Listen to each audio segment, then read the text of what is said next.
Liberando sus frenos. Hace muchos años, cuando comencé a estudiar las emociones negativas, el punto más crítico que descubrí fue que no se puede hacer ningún progreso hacia la salud, la felicidad, el amor y el cumplimiento del potencial mientras se insista en mantener intactas las emociones negativas. Y lo único bueno de las emociones negativas, si es que tienen algo de bueno, es que las emociones negativas no son permanentes. Lo dice hasta Sigmund Freud, no hay un lugar permanente para las emociones negativas en el subconsciente. En otras palabras, son visitantes indeseados. Son hábitos negativos o patrones de respuesta negativos que pueden eliminarse, y el punto inicial para eliminarlos es entender de dónde vinieron y entender cuáles fueron los factores causales, volviendo a la niñez temprana, que desencadenó el desarrollo de las emociones negativas y nos han dado como adultos una predisposición a ser negativos de una u otra forma. Esto nos lleva al condicionamiento de la niñez temprana. Recuerden que ya dijimos que el punto inicial de los patrones de hábitos negativos compulsivos e inhibitorios era la crítica destructiva. La crítica destructiva es el gran destructor. La crítica destructiva destruye a las personas en su interior y las deja caminando en círculos por fuera. Muchas personalidades han sido minadas y destruidas, mucha autoestima ha sido puesta de lado como resultado de la crítica destructiva más que cualquier otra cosa que podamos imaginar. La crítica destructiva es el gran asesino. Ahora, ¿por qué es eso tan malo? Sabemos que los niños en sus primeros años y al ir creciendo tienen una necesidad tremenda de amor y aprobación de sus padres. De hecho, muchos psiquiatras y psicólogos han dicho que la razón número uno de la enfermedad mental en los adultos es el retiro de amor o el amor no expresado. Sabemos que cualquier persona con prestigio, una persona que es importante para un niño, tiene un impacto enorme en ese niño, y los niños hasta la edad de 6 años tienen muy poca habilidad para discriminar entre una crítica válida y una crítica inválida.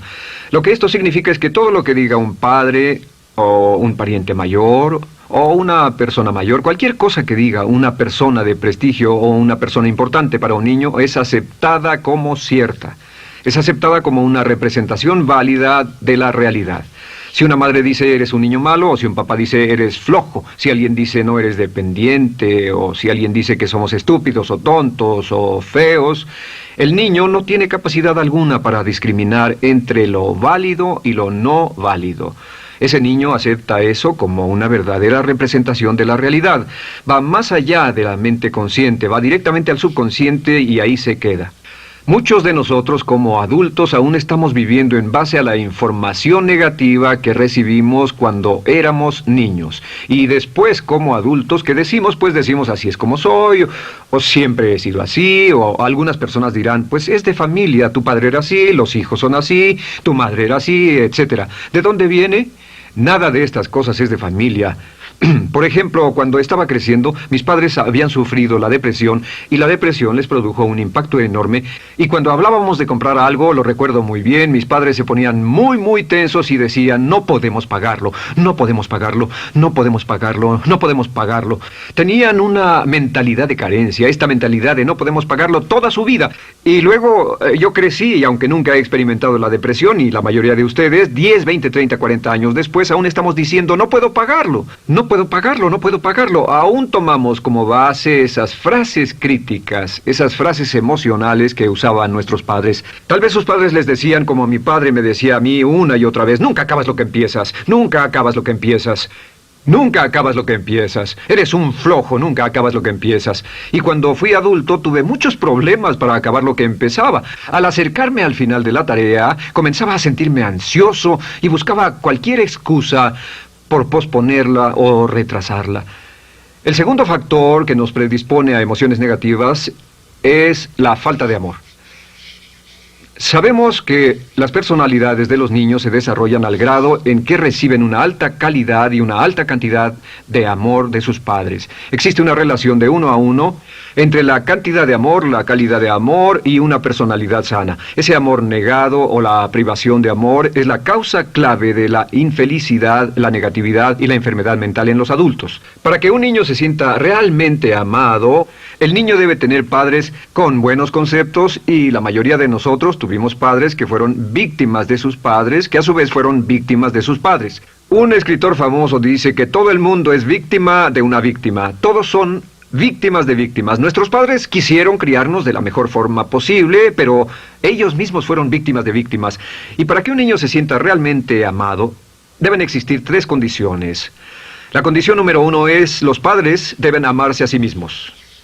Los padres deben amarse a sí mismos. Recuerden, nunca le podrán dar más amor a otros que el que sienten por sí mismos. Si no se aman a sí mismos, no pueden amar a sus hijos. Si tienen un poco de amor por sí mismos, deben difundirlo en sus hijos. Si tienen poco amor por sí mismos y es absorbido por sus esposos, entonces, a veces, aunque deseen amar a sus hijos, no tienen amor que darles. Sus padres querían amarlos y en muchos casos no tenían amor para darles. Y eso es porque nunca lo recibieron cuando crecieron. El segundo requisito es: los padres deben amarse mutuamente. Para que un niño crezca sintiendo confianza en sí mismo, crezca sintiéndose amado, a salvo y seguro, debe crecer en un ambiente donde los padres se amen. No hay nada que le dé más temor a un niño que crecer en un hogar donde los padres peleen entre sí, donde los padres no se amen, donde haya dificultades, porque el niño siempre tiene una tendencia, primero que nada, ser una víctima, pues al niño se le grita y se le vocifera, y entonces cree que la razón por la que mamá y papá pelean es su culpa. Ahora, una investigación interesante: como hay muchas familias de un solo padre, la investigación interesante muestra que cuando uno de los padres se va como resultado de una separación o un divorcio, los niños que quedan invariablemente están convencidos de que la razón por la que el otro padre se fue se debió a algo que él hizo. Y es importante que si un matrimonio o una relación va a terminar y uno se va a ir, que el padre que se quede les diga a los niños una y otra vez que la razón por la que la relación no funcionó no tuvo nada que ver con ellos. Solo tuvo que ver conmigo y con papá, conmigo y con mamá. No tiene nada que ver con el niño. El niño necesita oírlo muchas veces antes de que se sienta confiado y seguro. Y por supuesto, siempre es mejor que un niño sea criado por un padre que lo ama que por 2 padres que no se aman.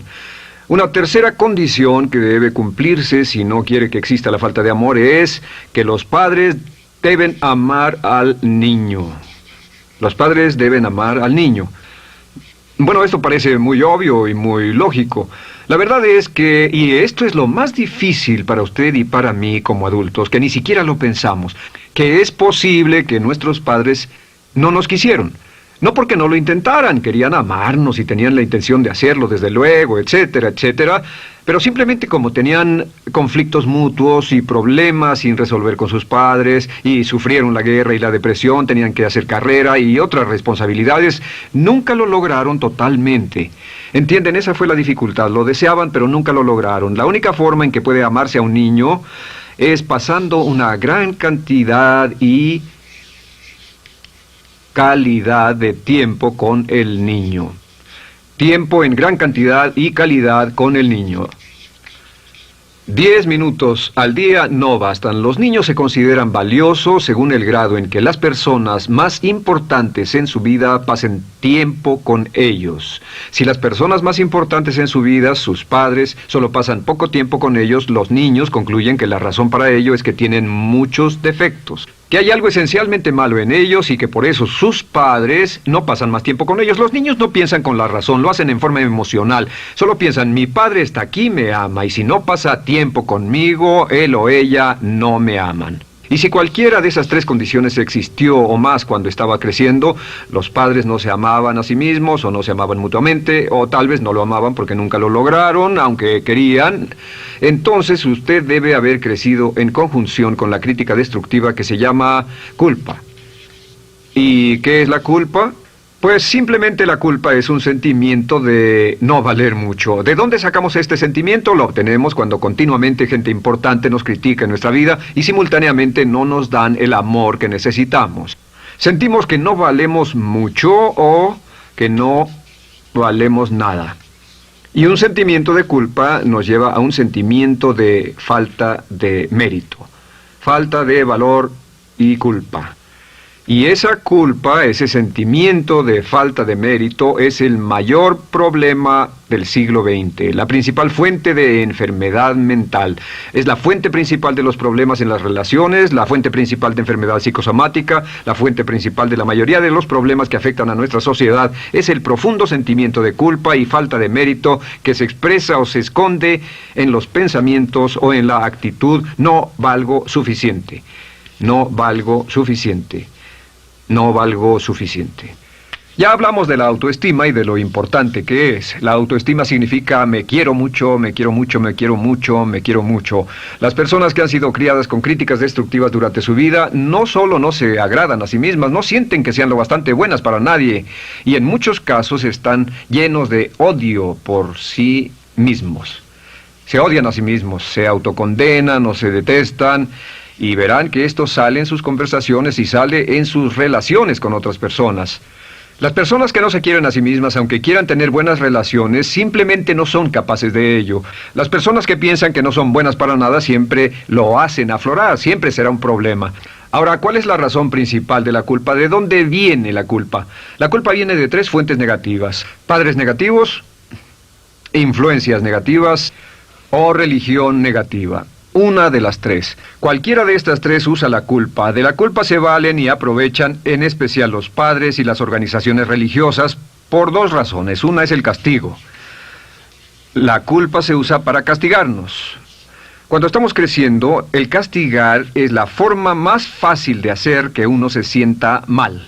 Nuestros padres nos hacen sentir mal castigándonos físicamente o sermoneándonos o regañándonos. Y el castigo es una forma muy eficaz de irnos conformando o de conseguir que hagamos lo que los demás quieren. La segunda razón por la que se usa la culpa cuando se practica en forma consciente, y algunas organizaciones la practican así, es para tener más control emocional en especial, porque se puede controlar a una persona emocionalmente con culpa y manipular su comportamiento. Hay muchas organizaciones que usan la culpa como una herramienta de control y manipulación. Si puede controlar a las personas con suficiente fuerza y en forma emocional, puede conseguir su dinero, puede conseguir su tiempo, puede conseguir su compromiso, demandar sus recursos, etc. Muchas organizaciones usan la culpa para aplicar un castigo. Muchas organizaciones de caridad que se anuncian por televisión, en especial las de causas benéficas que involucran a niños o a personas incapacitadas, usan un sentimiento de culpa. A usted le va tan bien que debe sentirse culpable por estas personas que sufren.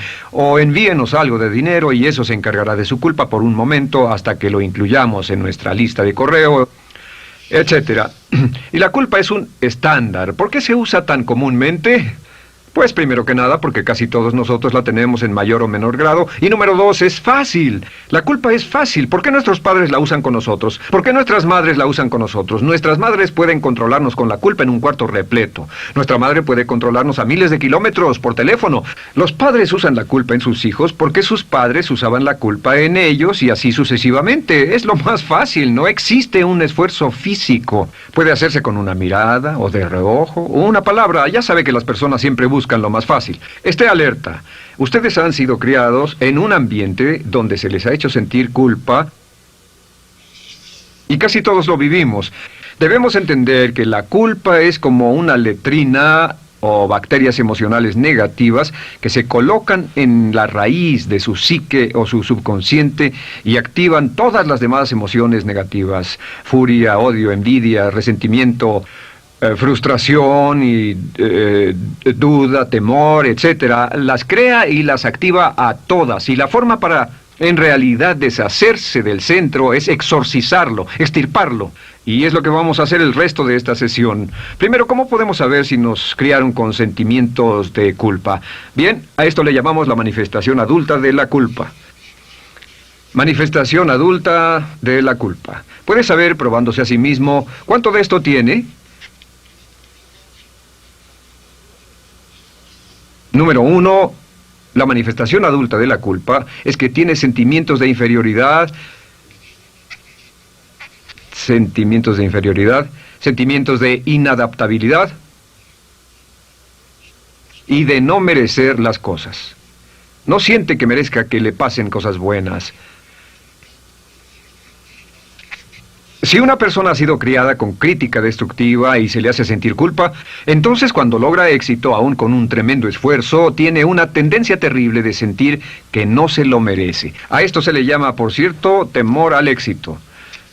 El temor al éxito es solo otra forma de decir que la persona que ha estado condicionada a pensar de sí misma como poco valiosa o no lo bastante buena, se siente muy incómoda cuando experimenta el éxito. Se siente muy tensa y a disgusto. Realmente si sienten demasiada tensión, comienzan a aspirar cocaína, a beber demasiado alcohol, se enredarán en comportamientos autodestructivos, tendrán una sensación tremenda de ansiedad, como si alguien fuera a descubrir algo de ellos. Hay un libro en la librería que dice, si me está yendo tan bien, ¿por qué me siento como un impostor? Tienen el llamado síndrome del impostor. ¿Alguna vez ha tenido éxito en algo y la gente ha ido a usted a decirle, vaya, hiciste un excelente trabajo, o eso es maravilloso, aunque haya sido muy duro para usted, y sintió que los demás iban a descubrir, siente como que, es decir, que iban a descubrir que realmente no es bueno, que solo fue un fraude, solo un accidente, y por supuesto es lo que dice, fue coincidencia, fue un accidente, la verdad, no sé ni cómo lo hice. Hacen todo lo posible por huir de ese sentimiento de inferioridad y de no merecer las cosas. Estén muy alertas. La segunda manifestación adulta de la culpa es la autocrítica destructiva. Hay una línea de un gran poeta que dice, aquellos a quienes se les hace mal, hacen mal a su vez. Los niños a muy temprana edad, a veces a la edad de 2 o 3 años, comienzan a menospreciarse, se desgarran, hasta se golpean y se castigan físicamente si se les critica demasiado.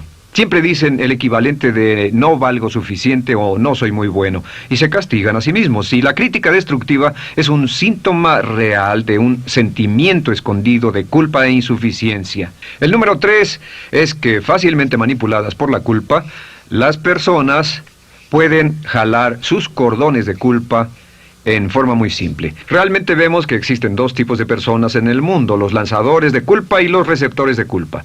Invariablemente, estas personas se atraen mutuamente. Y por supuesto el lanzador de culpa es la persona que se identifica con el padre que lanzó la culpa y el receptor es la persona que se identifica con el que atrapó la culpa. Pero los lanzadores y los receptores de culpa se unen, se equilibran perfectamente, se establecen y forman una nueva generación de lanzadores y receptores de culpa. Podemos decir que usted es fácilmente manipulado por la culpa, porque ha estado muy bien condicionado. Su jefe puede tirar de su cordón de culpa, una persona en un autobús puede tirar de su cordón de culpa, una sobrecargo puede tirar de su cordón de culpa. Esté muy alerta a esto. La cuarta manifestación de culpa es que usted la usa. Usa la culpa y culpa a otro generosamente. ¿Por qué? Pues si ha funcionado en usted, la hará funcionar en ellos. Le parecerá que es un intercambio, un trato muy justo. Usa la culpa y la culpabilidad y se convierte en la base de sus relaciones con los demás. Cuando algo sale mal, les echa la culpa a ellos. Algo sale mal, culpa a alguien más. En cuanto hay un problema, busca a quién culpar. Un experimento muy interesante con la cámara escondida hace algunos años, fue que hicieron una plancha de hielo y la pusieron en la acera sin que nadie los viera. No hacía mucho frío, pero lo hicieron y observaron cómo reaccionaban las personas cuando pasaban por ahí, cuando caminaban por ahí, llegaban a esa plancha de hielo, se desequilibraban y se resbalaban, y lo primero que hacían era observar a la persona más cercana a ellos, enojados, verdaderamente furiosos. En otras palabras, buscaban a quién culpar. Y si no había nadie cerca de donde habían caído, se levantaban otra vez, miraban a su alrededor, no había nadie y entonces pateaban el piso, pateaban con fuerza y se iban. Nuestra tendencia natural cuando algo sale mal es buscar a alguien o algo a quien culpar, en especial si nos criaron con una culpa continua. Y la quinta manifestación es lo que llamamos lenguaje víctima. Ahora recuerden que hablamos sobre la ley de concentración. Dice, lo que siembras cosecharás. También dice, si usas lenguaje de víctima, mantienes viva la culpa, la refuerzas, la edificas, la cultivas, la utilizas. El lenguaje víctima es lenguaje como no puedo, no puedo, no puedo. Cuando dice no puedo, no puedo, no puedo, envía un mensaje a su mente subconsciente y la mente subconsciente comprende que está inhabilitado, que no tiene control, que es una víctima. Y cuando desea poder hacer algo, su mente subconsciente retroalimenta su mensaje y dice no puedes, no puedes. Y lo segundo que dice es tengo que, y otra vez no tengo control, no estoy a cargo. Pero existe otra expresión del lenguaje víctima que debemos evitar, y es esta, trataré. Trataré, sea lo que sea, trataré. ¿Qué significan las palabras trataré? Pues déjenme decirles qué significan. Significan voy a fracasar y lo digo anticipadamente para que no me vengan con represalias. En otras palabras, dice trataré de llegar a tiempo, pero lo que está diciendo es tal vez llegue tarde y no pueden reclamarme porque dije que trataría. Cuando una persona dice trataré, está disculpando su fracaso por anticipado. Si fuera al doctor y el doctor lo examinara, lo auscultara y le dijera, pues está en pésimas condiciones, tendremos que intervenir, debemos llevarlo al hospital ahora mismo, me sorprende que haya llegado aquí. Usted dirá, bueno doctor, espero que haga un buen trabajo. Y él dice, trataré. Si él dice eso, usted seguramente buscará otro médico. O si va a un abogado. Lo culpan de algo y va a un abogado y le presenta su caso y dice, oiga, va a defenderme, y él dice, trataré. ¿Qué está diciendo? Está diciendo, escuche, he estudiado el caso y por lo que veo no hay mucha esperanza, pero lo tomaré de todos modos. Trataré son los que tratan de conseguir que les pague por anticipado. Otro juego de palabras que no debe usar. Por cierto, con respecto a trataré, lo que debe decir es lo haré o no lo haré. No trataré. Si alguna vez en nuestro negocio, tenemos un negocio muy activo, si llamamos a alguien y le pedimos alguna cosa o algún trabajo y dice trataré de conseguirlo para el viernes o trataré de terminarlo a tiempo, al instante sabemos que lo que quiere decir es que quiere sentirse libre, no comprometerse. Así que nunca dejamos que nadie se vaya con un trataré, debe ser hecho o no, y queremos obtener una seguridad. Si hace falta, nosotros lo hacemos. Cuando dicen trataré, lo que están haciendo es que se están lavando las manos. Esté alerta, la otra palabra es desearía. Dicen que un deseo es una esperanza o una meta sin energía detrás. Desearía. ¿Qué significa un deseo? Desearía significa que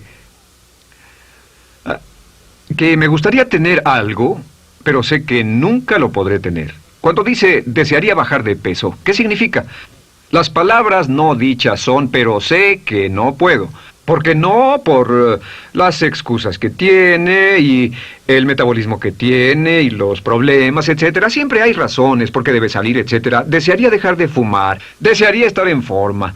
Desearía, desearía, desearía. Cuando usa la palabra desearía, le muestra al subconsciente que esto es algo que no cree que le sea posible lograr o adquirir. Entonces el subconsciente descarta completamente esto como meta y no le da energía, ni motivación, ni impulso, ni deseo de lograrlo. Así que esté muy alerta al lenguaje víctima. Esté alerta a la expresión sí, pero. O lo haría, sí, pero. Alguien le dice, haga esto, y usted dice, sí, pero. La palabra pero, por cierto, es el gran borrador. Si una persona le dice, podría incrementar sus ingresos o incrementar su rendimiento, ser una persona mejor o más feliz o bajar de peso o lo que sea, no importa. Y usted dice, sí, pero. Lo que está diciendo es que está borrando toda la aseveración que ha dicho antes. Manda un mensaje a su subconsciente que dice, no hay posibilidad. Y no hace esfuerzo, no otorga energía, no ejerce capacidad alguna hacia el logro de esa meta. Y las personas que han sido criadas con culpa tienen 5 cualidades o 5 manifestaciones de adultos. Una es que se sienten inferiores, se sienten inadecuadas, sienten que no merecen que les pasen cosas buenas. Estén muy alertas a eso. El número 2... se autocompadecen continuamente, usan la autocrítica destructiva. El número 3, usan la culpa y la culpabilidad en ellos y en otros. El número 4, son manipuladas por la culpa. Y número 5, usan lenguaje víctima. Así que, ¿cómo nos deshacemos de la culpa? ¿No es sorprendente cómo se aclara esto? Este pizarrón, todo se borra. Tengo una varita mágica cuando me voy a sentar al escritorio. Entonces, ¿cómo nos deshacemos de la culpa? Para deshacerse de la culpa...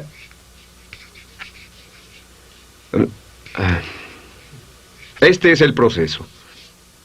Tiene algunos pasos importantes. Número 1, el primero de la lista, elimine la autocrítica. Elimine la crítica autodestructiva.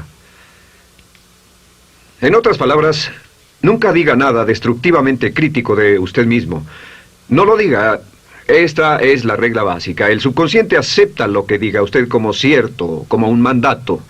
Así que no diga nada de sí mismo que no desee sinceramente que sea cierto.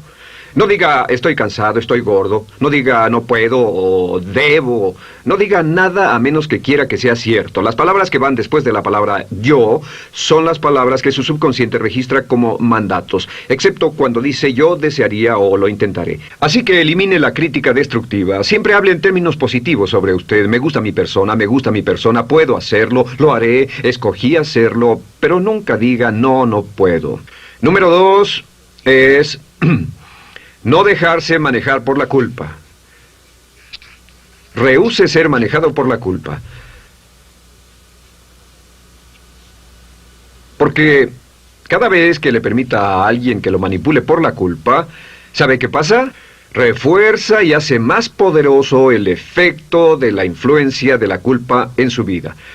Cuando yo crecí, debo decir que yo crecí en una familia que estaba muy influenciada por la religión negativa. Realmente mi madre, Dios la bendiga, tenía un cinturón negro en el pecado e hizo un trabajo verdaderamente soberbio en ello. Y yo tardé en sobreponerme. Cuando me casé con Bárbara, ella también venía del mismo tipo de familia y recapacitamos. Hay una hermosa respuesta cuando uno de los dos caía de nuevo en los viejos patrones. Decía, no tratas de hacerme sentir culpable, ¿o sí? No tratas de hacerme sentir culpable, ¿o sí? Solo diga, no tratas de hacerme sentir culpable, ¿o sí? Y no deje que las personas lo manipulen usando la culpa. El número 3, no use la culpa o la culpabilidad y anuncie que no va a usarla. No la use en otras personas y permita que sus hijos o su cónyuge digan lo mismo. No tratas de hacerme sentir culpable, ¿o sí? Repítalo una y otra vez. Y si la otra persona le dice, eso es lo que trato, contéstele, no va a funcionar. Y no funcionará. Es que la culpa solo funciona mientras usted no sepa que está siendo usada en usted. El número 4 es lo que llamamos la ley del perdón. Es la más importante de todas. Realmente es el centro, es el meollo de toda esta sesión. La ley del perdón simplemente dice que usted está sano mentalmente hasta el grado en que pueda perdonar libremente y olvidar las ofensas. Que su habilidad para perdonar a los demás es la clave que determina su felicidad y su éxito en la vida. Su habilidad para perdonar a los demás es la única forma de eliminar la culpa. Su disponibilidad para perdonar a los demás y olvidar ofensas es el determinante más importante de si usted está o no totalmente integrado y es un adulto que funciona como ser humano. Porque la tendencia de culpar y de guardar rencores es una tendencia patológica infantil que la poseen todas las personas que están enfermas mentalmente. La habilidad para olvidar, para perdonar libremente, es la marca del ser humano realmente iluminado. Ahora, acepte eso como real. Hay 4 personas a las que debe perdonar. Número 1, perdone a sus padres. Perdone a sus padres por todo lo que le hayan hecho para herirlo. La mayoría de nuestras investigaciones muestran que casi todos nuestros problemas como adultos se remontan a no estar dispuestos o no poder perdonar a nuestros padres por algo que hicieron que nos hirió. Perdónelos un 100%, escríbales, llámeles por teléfono, dígales, o cuando menos perdónelos en su corazón, pero perdone a sus padres. Número 2, perdone a los otros. Perdone a todos los demás. Perdone a todos los que lo hayan herido de algún modo, por cualquier cosa, y déjelo así. Ahora, hay muchos que dicen no puedo perdonar a esa persona por lo terrible que me hizo. Pero recuerde esto, el perdón es perfectamente egoísta. El perdón no tiene nada que ver con la otra persona, solo tiene que ver con su paz mental y con su propia integridad mental. Número 3, perdónese a sí mismo. Perdónese por todas las cosas débiles, tontas, insensatas y estúpidas que haya hecho, porque todas las personas han hecho cosas tontas, insensatas, estúpidas y ridículas, pero perdónese en un 100%. Y finalmente, la última parte de esto, si ha hecho algo que hirió a alguna persona, vaya a disculparse. Es sorprendente el hecho de vidas que se arruinan año tras año por personas que no tienen la fortaleza intestinal, las agallas y el valor para decir lo lamento. Una de las cosas más importantes es desarrollar carácter hasta el grado en el cual hacemos las cosas que son muy difíciles para nosotros, hasta el grado en el cual hacemos las cosas que sabemos que están bien, aunque sean difíciles, en especial cuando son difíciles emocionalmente. Y la clave para deshacerse de la culpa, la clave para ser una persona total y completamente positiva, es perdonar a los demás. Perdone a las personas con quienes ha sostenido una relación. Perdone a sus jefes anteriores. Perdone a los amigos que lo han herido. Perdone las inversiones que estuvieron equivocadas. Perdone a los jefes que lo despidieron. Perdone a sus padres. Perdone a todo el mundo. Desarrolle una actitud hacia la vida con la que rehúsa guardarle rencor a los demás. Solo repita una y otra vez: los perdono a él o a ella por todo. Los perdono por todo. Los perdono por todo. Y eso es todo. La clave para librarse de las emociones negativas es rehusarse totalmente a continuar con cualquier situación negativa. No olvide que es un acto muy egoísta, y será tan egoísta como usted quiera. El acto del perdón lo libera y libera a la otra persona y le garantiza que se moverá rápidamente hacia el cumplimiento de su potencial. Para tener éxito, una mujer debe ser mejor en su trabajo que un hombre. Golda